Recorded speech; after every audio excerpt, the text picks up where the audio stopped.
I think the question's a good one. Is this Georgia offensive line going to be able to hold up to the rigors of the SEC?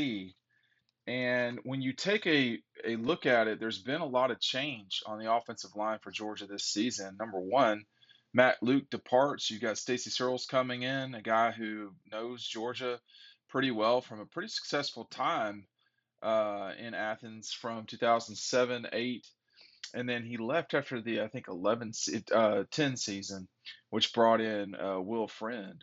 Um, and you've got a lot to work with on the offensive line. I'm not sure this is one of the strengths of the team, but I don't think it's a weakness necessarily either.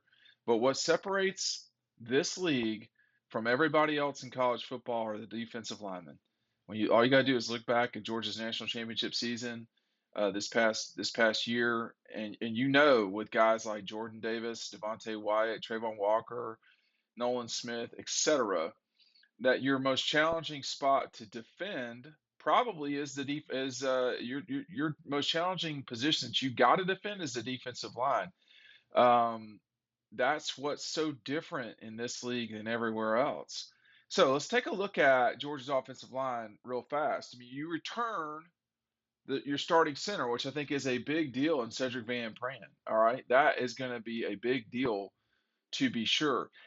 Really, in many ways, if you want to see what this year's offensive line will look like, you just go turn on the Tennessee game.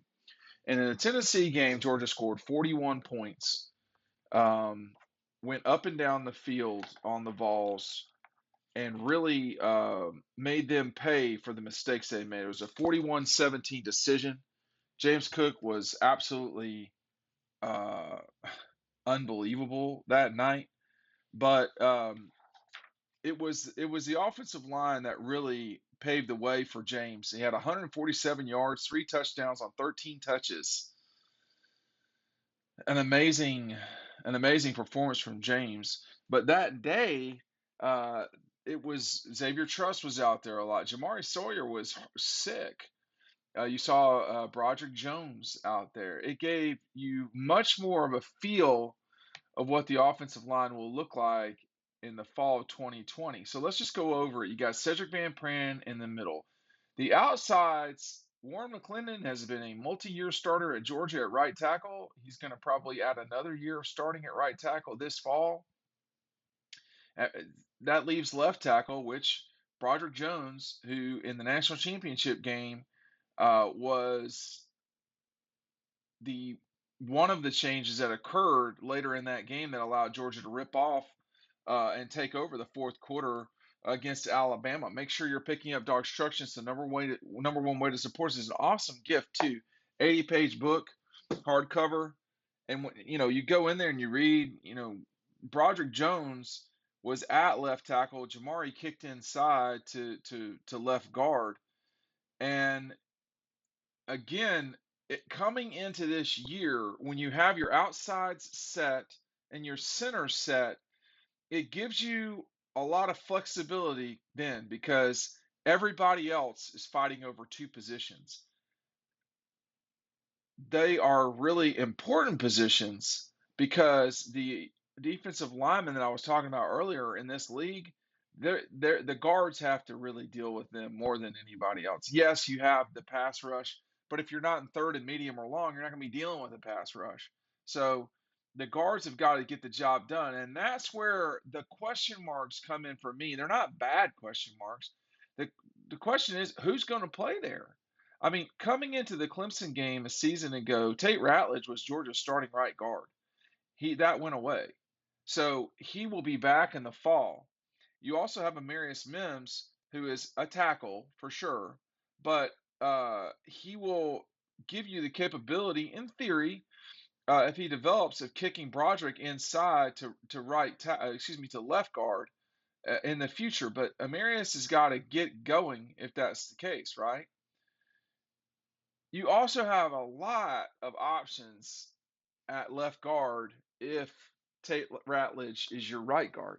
You have Warren Erickson, who has started multiple games for sure. I was going to say seasons. I'm not sure he started multiple seasons. You have Xavier Truss. He is in there for sure. We talked about Mims, but you've got the younger guys too, and Willick Blasky, Mims, Morris, Fairchild, as well as the guys Georgia just signed. I mean, Justin Schaefer was Georgia's right guard the bulk of this past season. My suspicion is that Georgia has better guards than Justin Schaefer that are being developed and or have been uh, not in the spotlight. Now, that's not to put Justin down. The guy got drafted in the NFL draft. That's not nothing.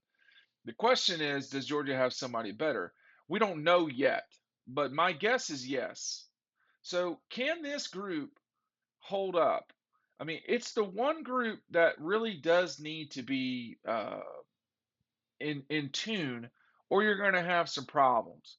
Um, you know, it's the one group where you can see rotations on that line in a way that you might not at you know linebacker or in the secondary. Certainly at quarterback. It's much more like much more like probably much more like running back. Well, it's you know what? It's hard to compare what the offensive line is like on a team because most offensive lines don't change a lot snap to snap. I mean, they just don't unless someone gets hurt. It's drives, series, sometimes it's quarters. But this group is a good group. I'm just waiting to see the emergence of Mims. Like, he stuck around at Georgia for a reason. It looked like he was headed to Florida State, right? That didn't work out. What does Amarius Mims have to offer here? Because although coming into the season, I don't think anyone with there's very few people I would respect that would say that Amarius Mims is in line to start at left tackle, okay? But over the season, we just don't know. And if you're talking about putting um, Mims at left tackle, possibly Jones having to fight it out at right guard with whoever will emerge there, that's a pretty good offensive line. With Broderick Jones at left tackle, that's a pretty good offensive line. And this fight, the number one thing to watch probably in fall practice, there's going to be two real fights to watch. Now, I might, and this is going off the top of my head, I might have to think about this a little bit more, but would be left tackle and backup quarterback. Um, I think you'd like to know who the backup center is. Cedric Van Pran has been great. He's been an exceptional center. Georgia's had a lot of exceptional centers. I don't think I need to go through the list. Since 2000, really since 2007, they've had exceptional centers. So it's not shocking that Cedric Van Pran uh, is doing so well there. He's a smart guy. But when Stacy was at Georgia, he played young guys and he played them quick. Now they were NFL guys. Ben Jones was an NFL guy.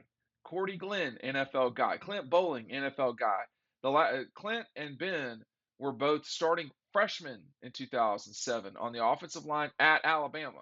Okay, they won that game, right? And they took it from there.